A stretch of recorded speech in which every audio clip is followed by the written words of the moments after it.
There's the artificial kind of seeking forgiveness, astaghfirullah, astaghfirullah, astaghfirullah, astaghfirullah, astaghfirullah, which for some people is so artificial, like Ali radiallahu anhu saw somebody doing it and said to him, your istighfar needs istighfar.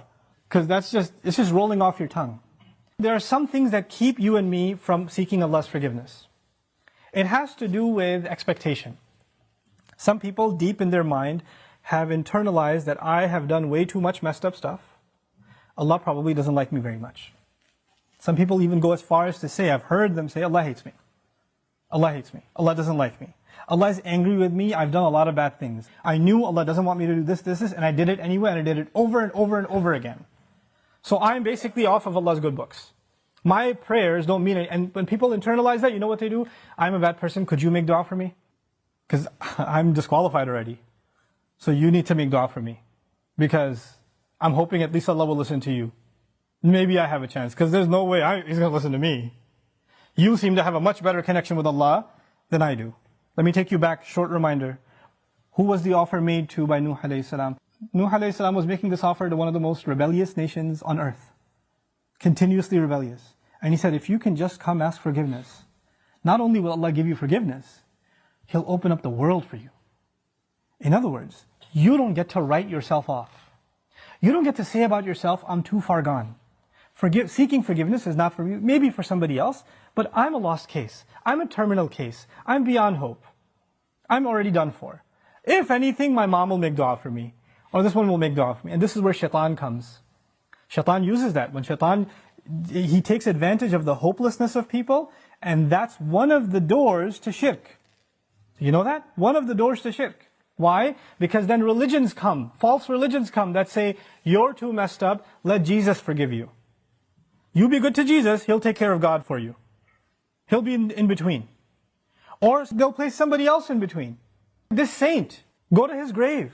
Go ask him, be good to him, put some chocolate in front of his grave, and he'll ask Allah to take care of your problems. Because you're too messed up. You can't deal with Allah, He's too angry with you. He, however, was in Allah's good book, so you go through him. This is how shirk opens up. In other words, the essence of our direct connection with Allah, which is what Iman is, which is what Tawheed is, which is what La ilaha illallah is. The essence of it is you get to ask Allah directly for what you need. And I'm telling you, I'm reminding myself, the thing we need the most, because it will take care of all of our needs, is seeking forgiveness. Now, there's a seeking of forgiveness by the tongue, and there's a seeking of forgiveness by the heart. Human beings tend to be defensive. If I criticize you for something, hey, I saw you said that. Why did you say that?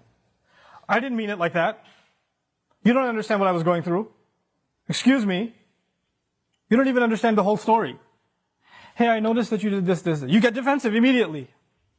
بَلِ الْإِنسَانُ عَلَى نَفْسِهِ بَصِيرًا وَلَوْ أَلْقَى مَعَاذِيرًا. Human beings have good view of themselves, but they make lots of excuses. They keep throwing excuses. If you're going to seek Allah's forgiveness, you have to find a time. It doesn't matter if you don't know Arabic, and you only know Punjabi, and you only know Bangla, or Bahasa, or English, or Urdu. It doesn't matter. You speak to Allah, and you genuinely admit to Him what you've done wrong, and don't make excuses. It's really hard to do that.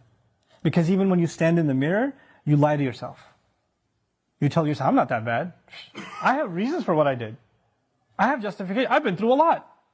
But when you're going to come in front of Allah, you have to forget about justifying. Because all of your justifications, He knows them already. He knows what you were going through. He knew it was a tough time. He knew that this was overwhelming you, that was overwhelming you. I was under a lot of stress, Ya Rab, that's why I drank.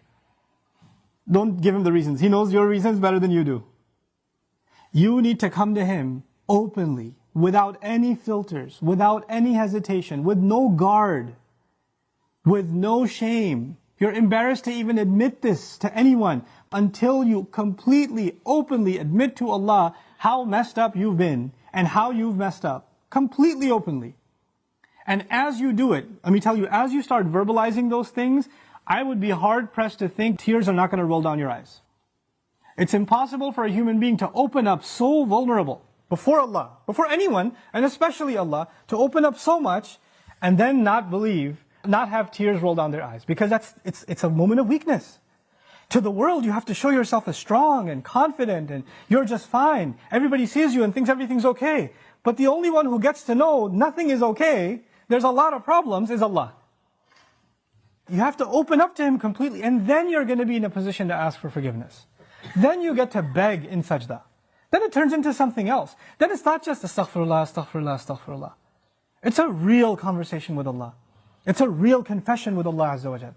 That's a powerful, powerful thing. Try it for yourself. You have to find time alone to yourself. You have to make sure nobody else is listening. You can't even do it in the middle of the night. You get up from the bed, the wife is still in bed, you sit on the side of the bed, Ya Allah, forgive me, and she's listening. You can't do that. Be in the car by yourself. Doesn't matter. Be somewhere alone. This is just your time with Allah.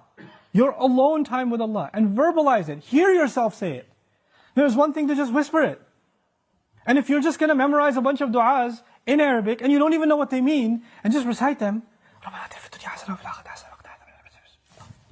if you're going to keep doing that, and those du'as are beautiful, they're powerful, but if your heart isn't speaking them, your tongue is speaking them, then you're not seeking istighfar yet. May Allah reward you for the dhikr that you're doing, for every harf that you're reciting, but that's not istighfar. Istighfar is something else. And when these tears come down, when this starts opening up, then the sky opens up.